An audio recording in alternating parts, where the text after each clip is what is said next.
In front of me right now, we've got two of the fastest smartphones on the planet. So we're going to start with the extreme one, and then we're going to get to the extra extreme one. Yeah.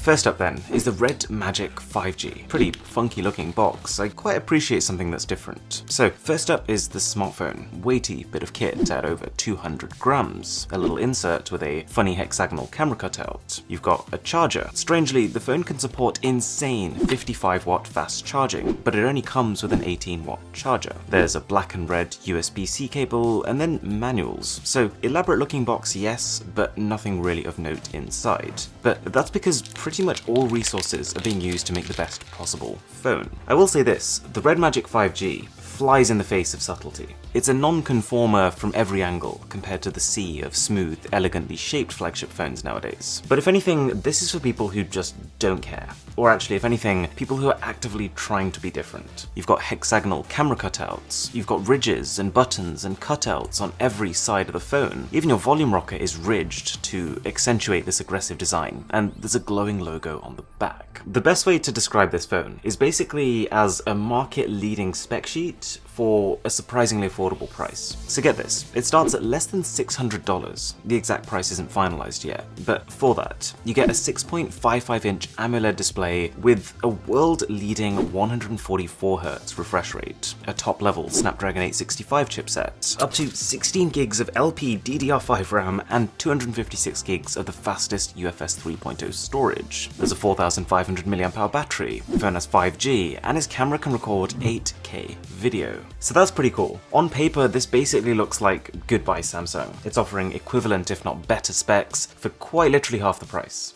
I kinda wish I was spec'd that well. And there's actually more cool stuff that isn't immediately obvious from the spec sheet. A cracking set of stereo speakers, one on the front and one on the bottom. You've got a headphone jack, which is a rarity these days. And get this, a liquid cooling system assisted by a physical fan inside the phone. So these sort of grills you see on the side, they're actually exhausts so that cold air can enter and hot air can leave. So would I swap my $1,400 Galaxy S20 Ultra phone to use it? Well, if my primary objective with my phone was gaming, then yeah, I probably would. First of all, this isn't just a case of let's throw everything into one phone and hope it works. The performance of the Red Magic speaks for itself. To give you an idea, on Antutu benchmark, while my Samsung scores a solid 500,000, this phone has the highest benchmark score I've ever seen, borderline 600,000. And while my phone, and a lot of phones, they'll start to kind of throttle their performance as they overheat, the Red Magic didn't. I mean, this is a phone that is built for sustained performance. But I will say, this fan, the one on the inside, can make quite a racket. Let me show you. So this is what it sounds like when you flick the switch and turn it into gaming mode. It's tough to describe though, just how fast this feels thanks to that display. Swiping through home screens, it feels like slicing warm butter. I don't really know how that makes sense, but it's an embodiment of how it feels. So anyways, I thought I've got quite possibly the most powerful smartphone on the planet in my hands. It's built for gaming, so let's play a game. And I've been told for a while to try one called Honkai Impact. So I sat myself down and spent 2 solid hours just playing and observing. And a few thoughts. Firstly, I can see why the recommendations were pouring in. This literally felt like I was playing an animated film. It was beautiful and played insanely smooth in a way that I've got no chance of showing on camera. And coming from a phone like the Galaxy S20 Ultra, my initial thought was that because this screen doesn't spill around the sides and you've got a border, that it would bother me. But to be honest, after 2 minutes of playing, you kind of stop noticing it. And of course, because this is an extreme gamer phone, there's more. The phone has capacitive shoulder buttons. I didn't really find myself needing them here, but what I did play around with was this menu, and it's just ludicrous the extent to which you get to adjust things. I didn't think people took mobile gaming this seriously. Things like different color profiles to better highlight enemies in certain games, and different sound profiles, some that'll bring out the background music, and other ones that can draw your attention to enemy footsteps so you can locate them. Not to mention, you can even individually tune your CPU and GPU performance. Like I said, it's just bizarre. So, based on my time with it, would I recommend this phone to gamers? Yes. Is this the perfect phone that everyone should just drop what they're doing right now, run out and buy? Probably not. But I almost think with the right software, it could be. There's obviously a bunch of minor hardware things missing, things like wireless charging and an IP68 water and dust resistance rating, but the biggest problems I had with the phone were actually all software related. And to be honest, that's a good position to be in. For example, just the general software appearance. This user interface looks dated, kind of what people would have thought was cool 10 years ago, but credit where due, the phone has a sick charging animation, which actually changes based on whether or not the fan is spinning. But like, no camera app should ever look like this. Or just the camera itself. And let me be very clear, this is actually a perfectly good quality 64 megapixel camera. The hardware is there, and you can shoot genuinely usable 8K video from it. Like this shot right here, I could crop all the way in and it's still sharp. But the image processing software is where the problem lies. It doesn't handle dynamic range nearly as well as the sensor is capable of. And the AI on this phone, when it tunes the colors of your photos, it's so heavy-handed that your photos can swing from this to this, just depending on whether or not the phone recognizes what it's shooting. It is early software though, so we can cut it some slack. And for the most part, I'm excited to see where Red Magic goes with their affordable, extreme phones. Also, if you are enjoying this video, a sub to the channel would be amazing. But now, welcome to a smartphone that is more expensive, but in a lot of ways it dials things up to the next level. This is the Black Shark 3 Pro, and as well as the phone, the company sent the additional accessories that you could buy separately. I feel like I'm unboxing medical equipment here. So, there's a not Joy-Con, a controller for the phone, a European charging brick, because I'm assuming the phone's box has an American one. You've got the grip that allows you to attach the not Joy-Con onto, and a USB-C charging cable, and this is cool. They call this the Fun Cooler, which I thought was pretty hilarious considering it looks like anything but a piece of equipment that's messing around.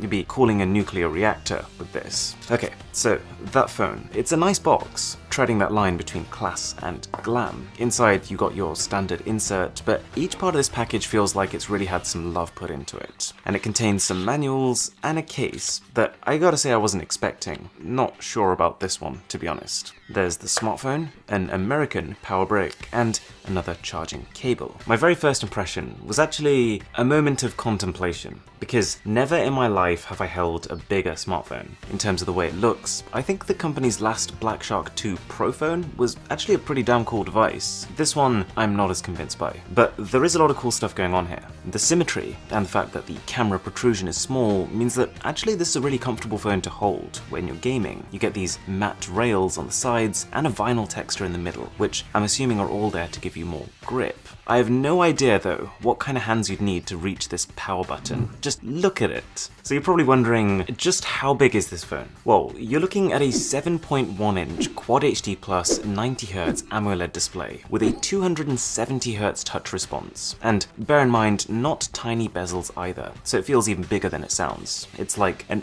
XL model of the already enormous Galaxy S20 Ultra. The phone's powered by the Snapdragon 865 chip, and 12 gigs of RAM and 512 gigs of UFS 3.0 storage, 5000 mAh battery, 65-watt charging. This isn't supercharge anymore, this is hypercharge. I just love these smartphone marketing terms. There's dual front-facing stereo speakers, a headphone jack, again, we're on a roll here, and one of the most surprising features, physical shoulder buttons. You play a game, they apparate into view, and then the second you leave, they disappear. They even automatically retract if you drop your phone, so yeah, it works. It's so cool. Plus, I think they've pulled off the whole gaming look well. It's still clear you're holding a gamer phone, but the software doesn't feel in your face and obnoxious. And even though this isn't a 144Hz display, it still feels so fast. Like, you get this subtle reassurance that nothing could ever challenge it. And one thing I noticed pretty early on was how much I liked this display. Like, having a 7.1-inch screen comes with its own set of very real compromises, but this almost made me want to try and look past them. It's got a certain level of clarity, and when you're watching videos, even if they were filmed at 25 frames per second, it can upgrade them to 90. So I can sit here watching back my own videos that were filmed at 24, and they'll actually look better than when I recorded them. But okay, gaming phone, let's game. And actually, while we're at it, we've got this frankly nuts looking cooler, so let's stick it on and see how that works. The game of choice was Call of Duty Mobile, so I clicked this switch to enter the dedicated gaming space. I turned on ludicrous mode, which maximizes the chipset, puts the display at its max touch sampling rate, and prioritizes your network speed in-game. And off we went. These shoulder buttons surprise me. I've tested a lot of smartphone gadgets that try to emulate this functionality, and at best they're a more comfortable way to do what your phone can already do, but these actually made me better. Admittedly, when it comes to Call of Duty Mobile, that's like polishing a turd, but hey, I felt more precise and more in control. The only thing I would say is that after prolonged periods, it doesn't matter if you have triggers or a nice grippy back. This is never going to be as comfortable as holding, say, a dedicated Xbox One controller. So after a bit, I did have to put it down, take a breather, and then come back. But still, the graphics, the frame rate, the controls are all the best I've ever had on an Android phone. Also, in case it wasn't clear,